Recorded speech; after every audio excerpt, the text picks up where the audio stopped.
14절 말씀을 우리 한 절 함께 합독해서 읽겠습니다. 14절입니다. 아브라함이 그 땅 이름을 여호와 이레라 하였으므로 오늘날까지 사람들이 이르기를 여호와의 산에서 준비되리라 하더라. 아멘. 오늘 말씀 여호와의 산에서 준비되리라. 그 여호와의 산은 어떤 산일까요? 거기서 무엇이 준비될까요? 그 여호와의 산이 바로 그 모리아 땅에 있는 산이고, 이삭이 거기에 번제로 드려지는 가운데서 하나님께서 극적으로 이삭을 대신해서 순양이 거기에 제사로 드려지게 되죠. 바로 그 자리가 그 자리가 예수님이 십자가에 달리신 그 골고다 그 산 줄기라고 해요. 그래서 그 산에, 그 여호와의 산에서, 그 산에서 준비되리라. 무엇이요? 우리를 구원하러 오시는 예수 그리스도의 십자가가 준비되는데, 그 십자가를 이삭이 그대로 보여주고, 이삭을 또 대신해서 순양이 대신 죽는 요 상황 속에서 예수 그리스도의 십자가를 그대로 우리에게 보여주는 것입니다.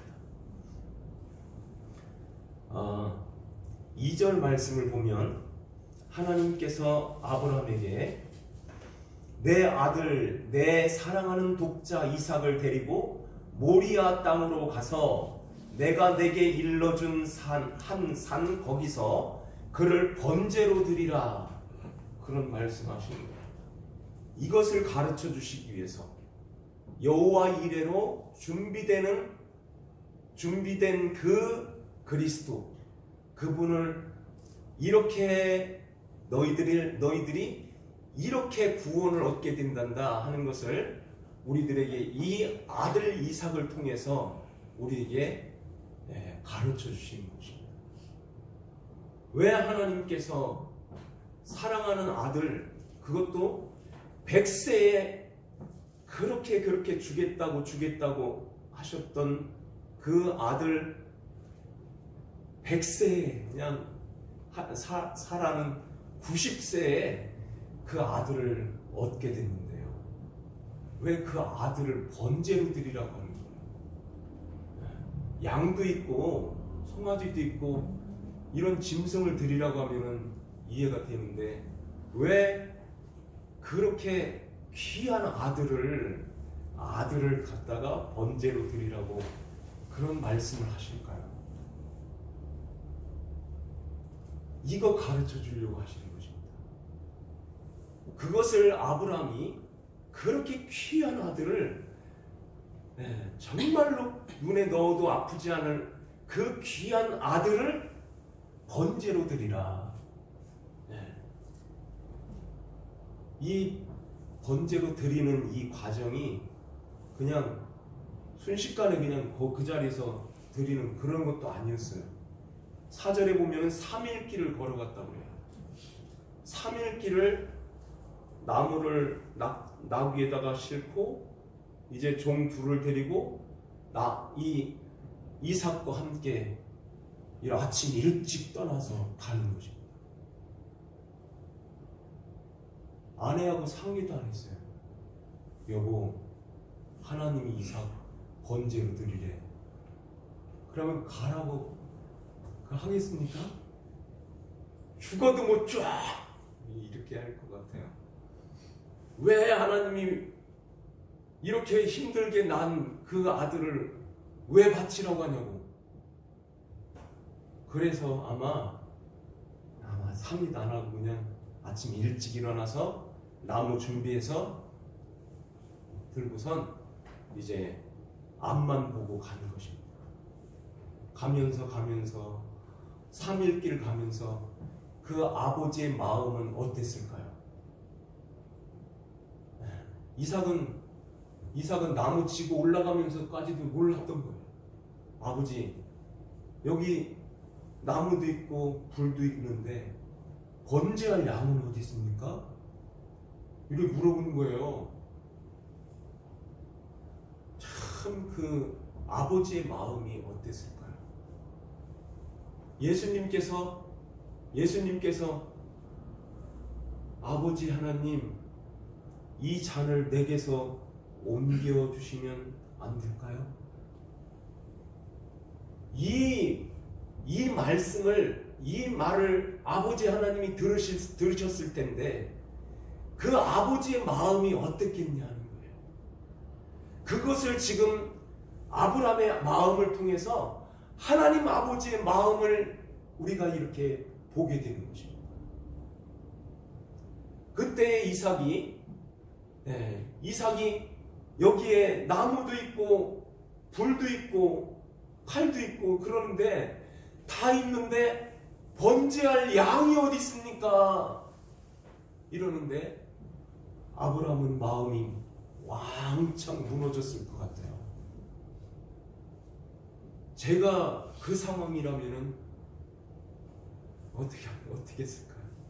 여러분들이 그 상황이면 어떻게 무슨 말을 해주겠습니까? 그런데요, 아브라함이 지혜롭게, 아마 이랬으면 이삭이 거기에서 놀래 자빠졌을 거예요. 야, 번제할 양은 너야, 너. 이러했으면은 아버지, 내가 죽어요? 막 이런 상황이 벌어졌을 거예요.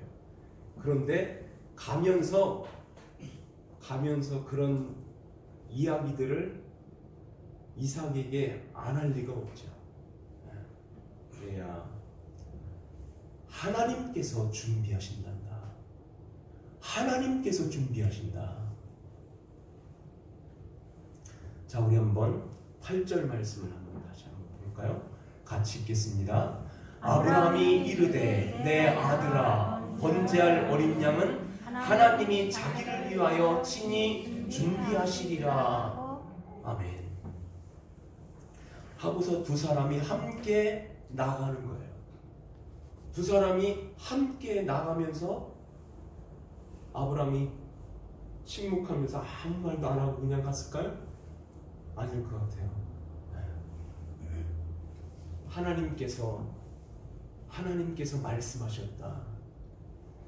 하나님께서 반드시 너를 통해서 후손으로 오시는 예수님이 오신단다. 너 아니면은 아니래. 하나님께서 나에게 아들을 약속하셨는데 그때가 25년 전이었어. 그때 하나님 앞에 나는 아들이 없어요. 내 후계자로, 그 상속자로 종을 세우겠습니다. 엘리에셀. 그러니까 네 몸에서 날 자가 내 상속자라고 했어. 우리 한번 17장 18절 말씀 한번 보실까요? 17장 18절 말씀.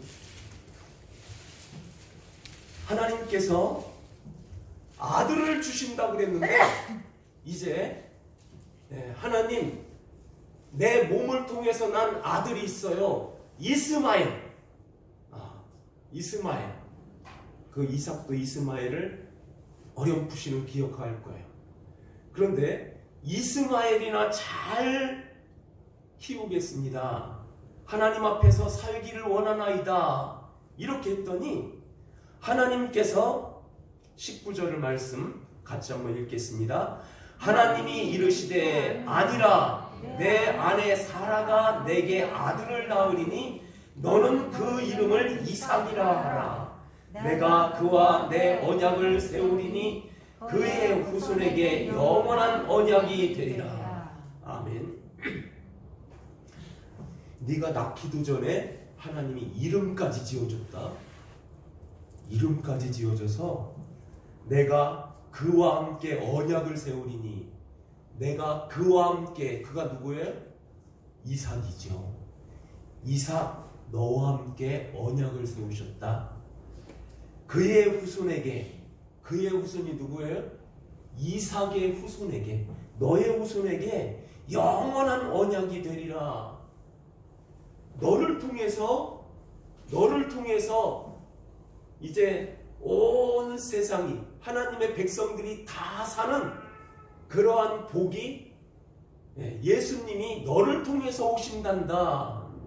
이 약속을 하나님께서 나에게 분명하게 해주셨단다. 너도 믿어야 돼. 이런 이야기 하고도 남았죠. 저도 그렇게 말했을 것 같아요. 해주는 거예요. 왜냐하면 믿음을 갖기 위해서, 하나님께서 주신 그 믿음을 간직하기 위해서 이삭이 이제 둘이 함께 나가니라. 둘이 함께 나가면서 이런 이야기를 들으면서요, 이삭이 과연 하나님이 나를 통해서 하시는구나. 그러면은 아버지 말씀에 순종해야죠. 아버지도 내가 이렇게 번제로 드려져서 그 하나님께서 나를 살려서 나를 통해서 예수님이 오신다고 하는데, 그러면은 나도 그 하나님의 말씀을 믿습니다. 그래서 이삭이 그때 그 당시에 17살 정도 됐다고 그러죠. 17살이면은 그 100세 넘은 할아버지 같은 아버지 확 밀쳐내고 내가 왜 죽어요 하고선 그 결박하는 거 그거 확 뿌리치고서 도망갈 수 있는 거예요. 훨씬 더 민첩하죠, 아버지보다. 그런데 이삭도 아버지의 말씀에 순종하는 것입니다. 왜냐하면 믿음이 들어왔기 때문이에요. 아버지가 말씀해 주신 그 하나님은 신실하신 하나님이시다. 하나님께서 내가 이렇게 연약한 가운데서 아버지가 이러한 실수도 하고 이렇게 잘못하기도 하고 이런 일들이 많이 있었는데, 그때마다 엄마를 보호해 주셨고 사라를 보호해 주셨고, 하나님께서 이렇게 엄마와 아빠의 몸에서 네가 이렇게 태어난 거야. 하나님이 주시지 않으면 100세가 된 내가, 17살이면 다 알죠. 100세가 된 내가 어떻게 너를 낳을 수 있겠니? 하나님이 주신 귀한 선물이란다. 왜냐하면 너를 통해서 후손이 오야 돼. 그 말씀을 이삭이 들으면서 이삭의 마음에 그러면 나도 믿습니다. 그렇게 할 때 제단을 딱 만들어 놓고선, 제단을 만들 때 아브람 혼자 만들었겠어요? 돌 갖다 막 싹 파는 거. 이 이삭도 같이 제단을 쌓는 것입니다. 그리고서는 이삭이 짊어지고 온 그 나무를 그 제단 위에다가 쫙 펼치는 거예요. 그리고서는 아버지한테 이렇게 했을 것 같아요. 아버지 손 묶으세요. 이렇게 했을 것 같아요. 결박하여 그러잖아요. 아버지가 이삭을 결박하여 손을 묶고 다리를 묶고 꼼짝 못하게 눈 감을게요 아버지. 그때 아버지의 심정이 어땠겠냐 하는 거예요. 예수님이 그렇게 돌아가신 것입니다. 예수님이 죄 없으신 그 예수님이 왜 그 잔혹한 그 십자가에 왜 주님이 십자가에 달리셔야 됐나요?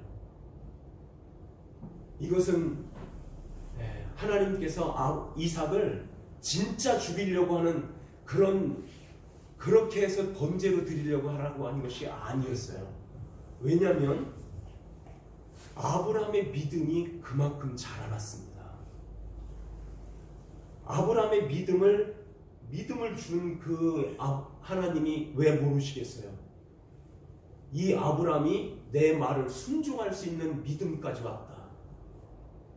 그래서 끝까지 내 말을 지키고 번제로 드리겠구나. 이런 확신 속에서 하나님께서 아브라함에게 이삭을 번제로 드려라 이렇게 말씀한 것입니다. 그럴 때 아브라함이 진짜 끝까지 간 거예요. 하나님이 내 손 아마 탁 쳐가지고 칼이라도 떨어뜨려 주실 거야. 이런 계산이 없었습니다. 진짜 죽이려고 했지요. 그때 하나님의 사자가 아브라함을 급하게 부른 것입니다. 아브라함아, 아브라함아. 2번이라고 부르잖아요. 그러면서 그 아이에게 내 손을 대지 말라. 그에게 아무 일도 하지 마라. 그 아이에게 내 손을 대지 마라. 내가 내 아들 내 독자까지도 내게 아끼지 아니하였으니 내가 이제야 네가 하나님을 경외하는 줄을 아노라. 하나님이 이걸 딱 챙기시는 거예요. 아브라함의 믿음을 통해서 이것을 이제는 접수하시고 아브라함을 통해서 하나님의 사랑과 이삭을 통해서 예수 그리스도를 그대로 우리에게 보여주시는 거죠.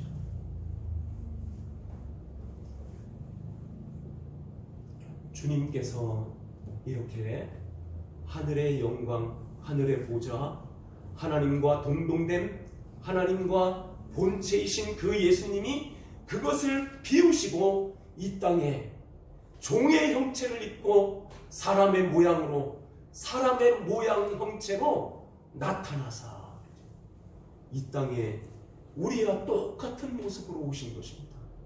그러기에 십자가의 그 고통을 똑같이 당하시는 거예요. 예수님이니까 안 아프시겠지가 아니에요. 얼마나 그 십자가의 그 고통이 얼마나 괴롭다는 것을 아시기 때문에 아버지여 이 잔을 내게서 옮겨주세요. 이렇게 기도했던 것입니다. 이삭이 죽는 그 순간에 이제 하나님의 음성이 들리면서 칼이 철회되고 이제는 결박이 또 풀어지고 이제 거기에서 나오게 되죠. 그런데 거기에 그 타이밍이 어떻게 맞았는지요. 그러니까 하나님이 하시는 거예요. 옆에를 보니까 수양이 이 수풀에 걸려가지고선 거기서 하고 있는 거예요. 저 양을 하나님이 대신 드리라고 하는 것이구나 하고서 그 양을 잡아다가 그 번제단 위에, 그러니까 이삭이 죽어야 될 그 자리에 그 순양이 대신 죽는 거죠. 그분이 바로 예수 그리스도를 모형하는 것이죠. 지금 예수님 메시아 예수 그리스도를 모형하는 두 그림이 거기에 나오는 거예요. 이삭은 나무를 짊어지고 그 모리아산 거기 정상까지, 거기 하나님이 지시하는 거기까지 나무를 짊어지고 이삭이 올라가는 것입니다. 이것은 예수님이 그 십자가를 지고선 그 골고다를 향해서 올라가시는 그 그림인 것입니다. 그리고 이제는 그 나무가 펼쳐지면서 이제 순양이 그 위에 이렇게 번제로 하나님 앞에 드리게 되죠. 그때 이삭의 마음은 어땠을까요? 내가 죽어야 되는데 이러한 마음이 들면서 아브라함도 그랬고 이삭도 그랬고 이삭도 그랬고 그랬겠죠. 아브라함은 예수님이 증명해 주시니까 아브라함은 확실한 것이고, 예수님이 뭐라고 말씀하시죠? 요한복음 8장 36절에 보면은 너희 조상 아브라함은 나의 때 볼 것을 보고 즐거워하며 기뻐하였다는 말씀을 하세요. 그러니까 예수님이 이렇게 오시는구나 하는 것을 보고서 기뻐하였다, 그렇게 말씀하는 것입니다. 아브라함이 그것을 깨달았다면 그 이야기를 아들에게 이야기 안 해줬겠어요? 얘야, 우리를 구원하시기 위해서 하나님의 아들이신 예수님이 이렇게 오신단다, 이렇게 오신대 하고선 그 하나님 앞에 찬송을 들리고 기뻐하였다는 것입니다. 우리가 그러면은 우리는 그 예수님을 이제 이미 오신 예수님이시며 이제 오셔서 우리에게 말씀으로 다가오신 예수님, 그 예수님을 이제는 여기에다가 모신 것이 아니라 그 예수님이 우리 안에 들어오셔서 우리를 이제 성령의 감동하심으로 하나님의 말씀 그분을 가르쳐 주시고 깨닫게 하여 주시고 생각나게 하시고 그 예수님을 모시고 살게 되는 것입니다. 예수님은 2000년 전에 한 번 딱 십자가에 돌아가신 것이 아니에요. 영원 속에서 돌아가신 거예요. 영원 속에서. 그러니까 지금도 영원 속에 있다면 우리가 영원한 하나님 나라의 백성이고 영원한 세계 속에서 살고 있기 때문에 그 예수님은 지금 나를 위해서 십자가에서 피 흘리고 계시는 것입니다. 그렇다면 우리는 그 앞에서 어떻게 살아야 될까요? 정말 날마다 순간순간 옷깃을 좀 여미고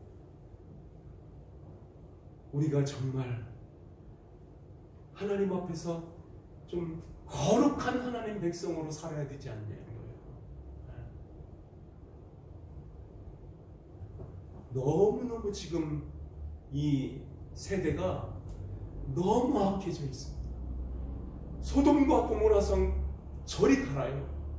그거보다 더 지금 악하고 음란하고 더럽고 추접한 그러한 세대 속에서 지금 살고 있어요.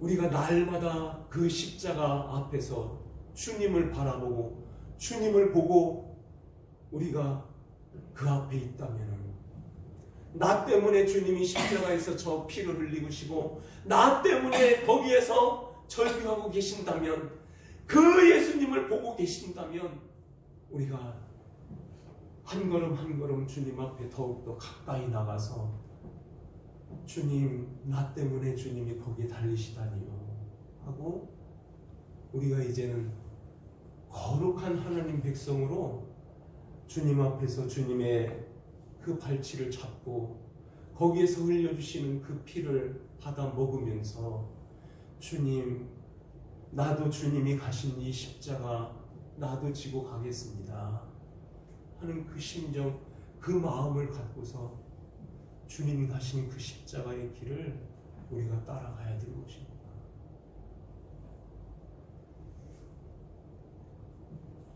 여기에 아브라함은 그렇게 이제 번제를 다 드리고 나서 하나님 앞에 그 땅 이름을 여호와 이레라 이름을 지었어요.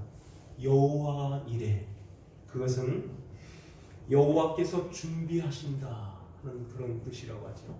여호와 이레, 여호와 이레, 여호와 이레, 우리가 많이 이렇게 그 말을 많이 사용을 하는데요.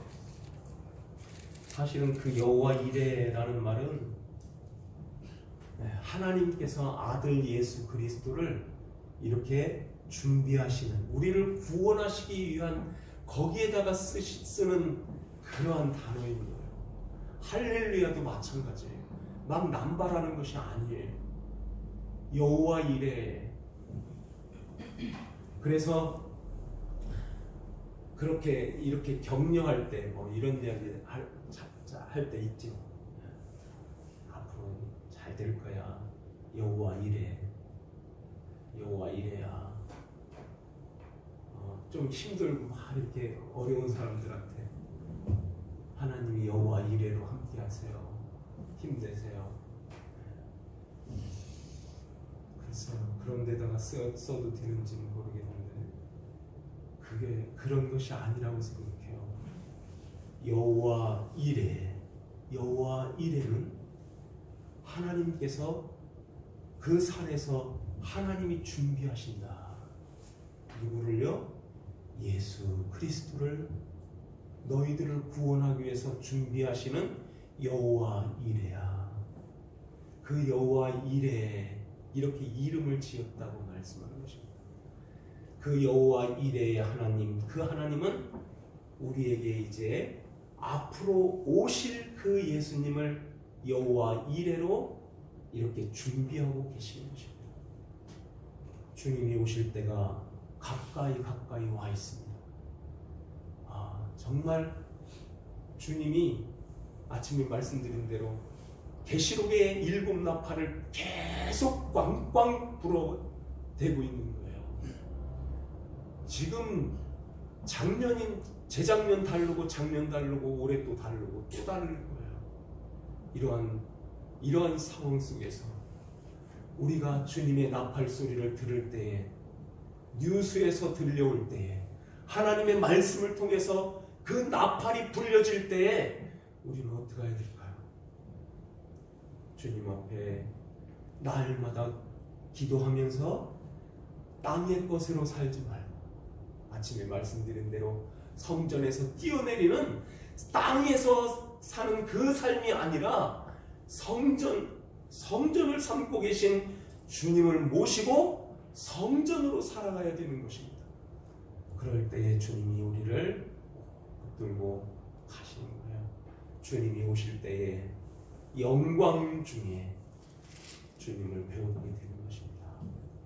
우리를 이렇게 구원하시기 위하여 독생자 예수 그리스도를 이 땅에 보내주신 그 그림을 이렇게 구약시대부터 계속해서 우리에게 보여주신 거예요. 그러면서 실체가 쫙 오는 것입니다. 그러한 것을 통해서 실체를 더 분명하게 확실하게 하나님이 나를 이렇게 사랑하셨구나, 하나님이 나를 이렇게 사랑하셔서 나를 이렇게 구원해 주셨네요. 감사합니다. 그 앞에서 우리가 늘 범사에 감사하면서 그 하나님을 찬송하고 하나님께 날마다 영광 돌리며 살아가는 저와 여러분들 되시기를 주님의 이름으로 축원합니다. 기도하시겠습니다. 하나님 아버지 감사합니다. 우리 하나님께서 저희들을 사랑하여 주시고 이렇게 이삭을 통해서 또 아브라함을 통해서 하나님 아버지의 마음을 알게 하시고 또 예수 그리스도의 그 구원하심이 이렇게 귀하고 복되다는 것을 우리가 다시 한번 주님의 말씀을 통해서 다시 돌아보며 은혜를 나눴습니다. 주여, 저희들에게 주의 성령께서 저희들을 붙들어 주셔서 우리 주님 우리 안에 모시고 날마다 우리의 마음의 성전을 삼고 계신 주님을 이제 거룩한 하나님의 백성으로 그리스도의 나라를 이루며 살아가는 신실한 하나님 자녀들로 세우시고 저희들을 인도하여 주시옵소서. 죄가 간용된 이 땅에서 우리가 이제 세상의 헛된 것, 썩어질 것에 우리의 마음을 빼앗기지 말고 오직 주님만을 바라보고 주님만을 의지하며 날마다 주님 앞에 기도하면서 천성을 향해서 달려가는 신실한 하나님 자녀들 다 되게 하여 주시옵소서. 아버지 하나님께 감사드리옵고 저희들을 구원하신 주 예수님의 이름으로 기도하옵나이다. 아멘.